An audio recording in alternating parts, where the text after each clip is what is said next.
Is about the Orion test flight, liftoff to splashdown, and they basically talk about, what needs to be done in order for this project to take place.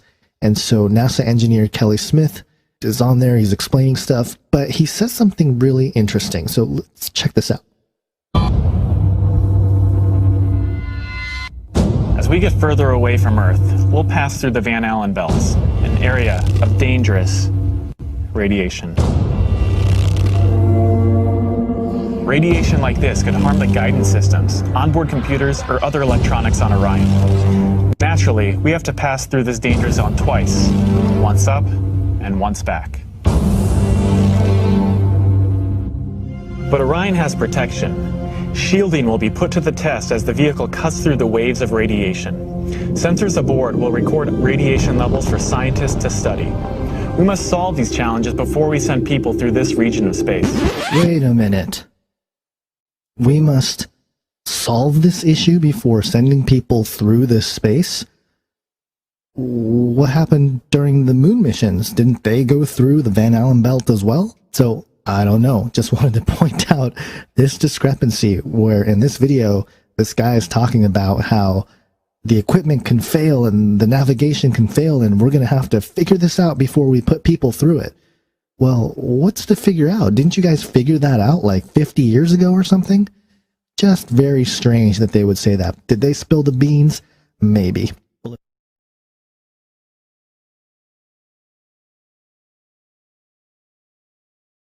Been here once before. Nice to meet you. Good, how are you? Pleasure to meet you, sir. Welcome to MCC. Thank you.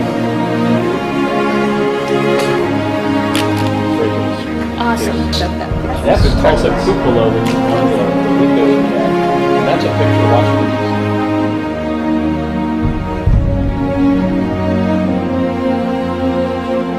Hello. Been here once before. Hello. Been here once before.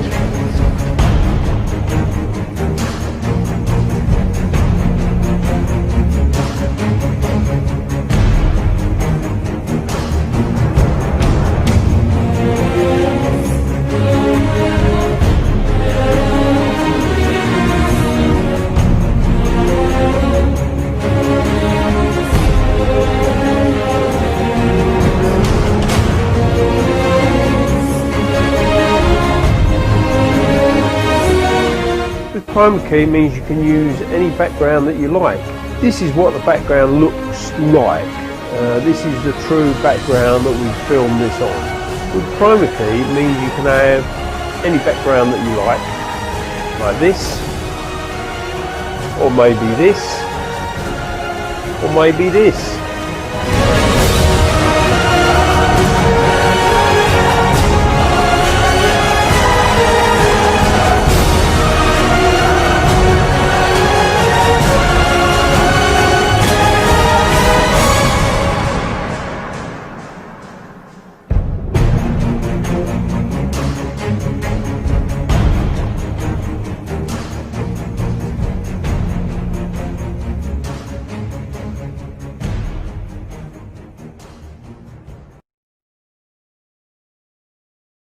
Special guest from International Space Station, Terry Virts, the current ISS commander, and Samantha Cristoforetti, the first Italian female astronaut in space.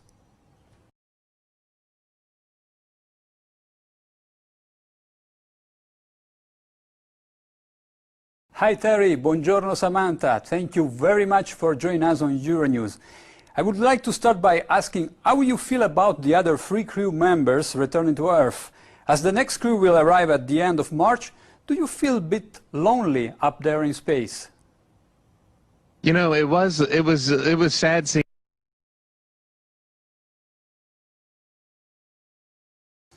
And what comes after the International Space Station once its mission is over? How do we ensure the presence of humans in space? Well, that's a great question. The plan that NASA has is to build a rocket called SLS, which is a heavy lift rocket. It's something that is much bigger than what we have today, and it will be able to launch the Orion capsule with humans on board. as well as landers or other components to destinations beyond Earth orbit. Right now, we only can fly in Earth orbit. That's the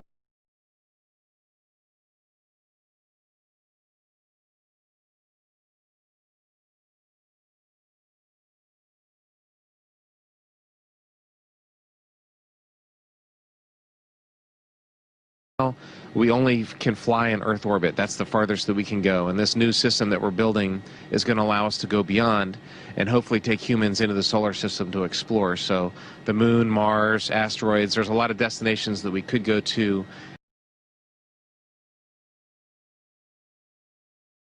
And we're building these building block components in order to allow us to do that eventually.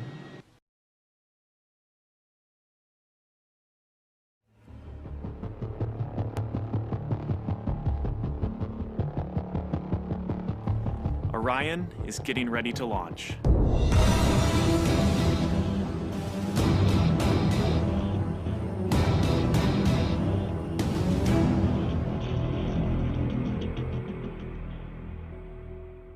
My name is Kelly Smith, and I work on navigation and guidance for Orion.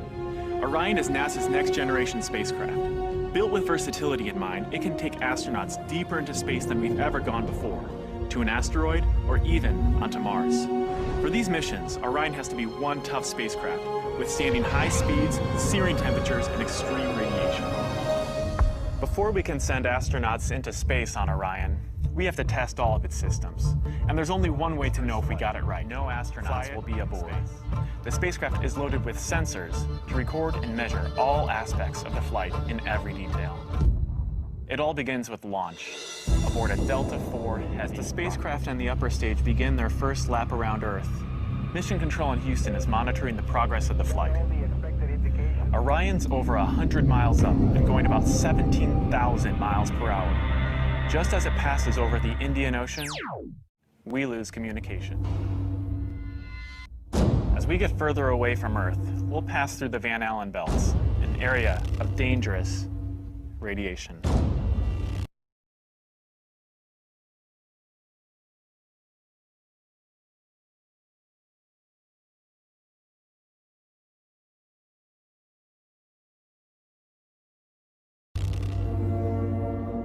Radiation like this could harm the guidance systems, onboard computers, or other electronics on Orion. Naturally, we have to pass through this danger zone twice, once up and once back.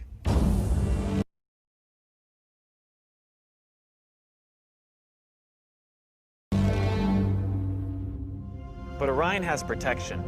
Shielding will be put to the test as the vehicle cuts through the waves of radiation. Sensors aboard will record radiation levels for scientists to study. We must solve these challenges before we send people through this region of space.